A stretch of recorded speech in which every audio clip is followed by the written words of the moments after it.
Let's make news at 5। NCERT की कक्षा 9 की नई सोशल साइंस की किताब को लेकर नया विवाद सामने आया है। नई पुस्तक में संविधान की प्रस्तावना शामिल नहीं की गई है और उसमें सोशलिस्ट और सेक्युलर जैसे शब्दों का भी जिक्र नहीं है। हालांकि किताब में भारतीय संविधान, लोकतांत्रिक संस्थाओं और मौलिक अधिकारों की चर्चा की गई है।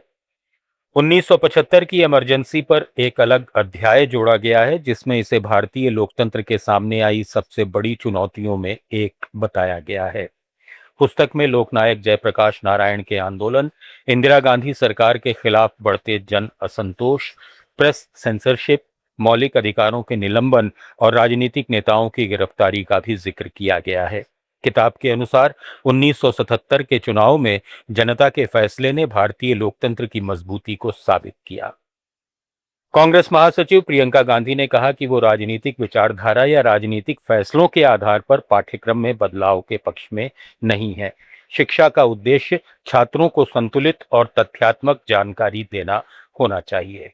I think that this business of changing the syllabus according to the political ideology or according to political decisions, I am not really in favor of that. I think the syllabus should be balanced despite whatever the ideological leanings of the government and all that, especially when it comes to... Congress नेता सचिन पायलट ने आरोप लगाया कि BJP इतिहास और संवैधानिक संस्थाओं को अपने राजनीतिक नजरिए से पेश करने की कोशिश कर रही है। इस सरकार भाजपा की होती है किसी राज्य में या देश में, तो पहला काम वो क्या करते हैं, किताब, इतिहास, साहित्य को अपने तरीके से प्रस्तुत करने की कोशिश करते हैं। वो भाजपा की सरकार का अपना एक ध्येय हो सकता है, लेकिन मैं इतना मानता हूँ कि हमें आगे देखना पड़ेगा। और आज जो चुनौती लोकतंत्र को है, आज़ाद भारत के इतिहास में आज तक नहीं मिली। जिस प्रकार दुरुपयोग कर आवाज़ को दबाया जा रहा है, चाहे वो सोशल मीडिया हो, चाहे मीडिया हो, चाहे जुडिशरी हो, ब्यूरोक्रेसी हो, निर्वाचन आयोग, कोई संस्था हो, जिस तरह का दुरुपयोग कर अपने हितों को साधने की कोशिश ये सरकार कर रही है, आज से पहले कभी नहीं हुआ। अयोध्या राम मंदिर के कथित चढ़ावा चोरी मामले में श्री राम जन्मभूमि तीर्थ क्षेत्र ट्रस्ट के महासचिव चंपत राय और ट्रस्टी डॉक्टर अनिल मिश्रा ने अपने पदों से इस्तीफा दे दिया है। वहीं मंदिर निर्माण व्यवस्था से जुड़े गोपाल राव को भी जिम्मेदारियों से हटाए जाने की खबर है। इससे पहले ट्रस्ट की शिकायत पर दर्ज एफआईआर के बाद 8 आरोपियों को गिरफ्तार किया गया था। इस बीच आम आदमी पार्टी के राष्ट्रीय संयोजक अरविंद केजरीवाल आज अयोध्या पहुंचे। वहां मीडिया से बातचीत में उन्होंने कहा कि एफआईआर सिर्फ छलावा है। जो हुई है वो केवल एक दिखावा है, एक छलावा है।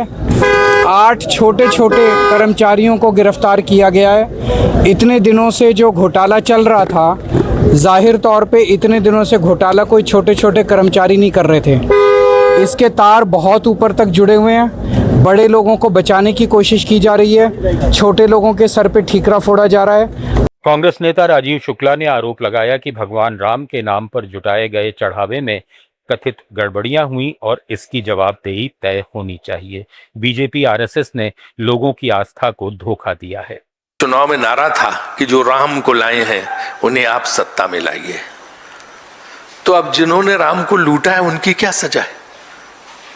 उनकी जिम्मेदारी भी तो तय होनी चाहिए कि सिर्फ 8 कर्मचारियों पे डाल के, छोटे मोटे लोगों पे डाल के आप जो है इससे बच के निकलना चाहते हैं। आप राम के नाम पे वोट तो ले रहे हो, अब नोट भी लेना शुरू कर दिया। ये कौन सी जो है आपने नई चीज शुरू की है?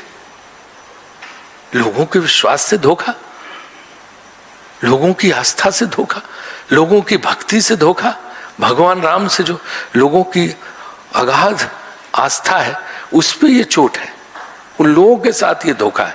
तो इसलिए ये मुद्दा हम उठा रहे हैं। ऑपरेशन सिंदूर के दौरान शहीद हुए भारतीय सशस्त्र बलों के 6 जवानों के नाम पहली बार आधिकारिक तौर पर सार्वजनिक किए गए हैं। इन वीर जवानों के नाम नेशनल वॉर मेमोरियल की वेबसाइट के रोल ऑफ ऑनर में शामिल किए गए हैं। साथ ही नई दिल्ली में राष्ट्रीय युद्ध स्मारक की 3D वॉल पर वर्ष 2025 के खंड में भी इनके नाम अंकित किए गए हैं। न्यूज़ एट 5 में फिलहाल इतना ही। जुड़े रहिए लेट्स माइक के साथ।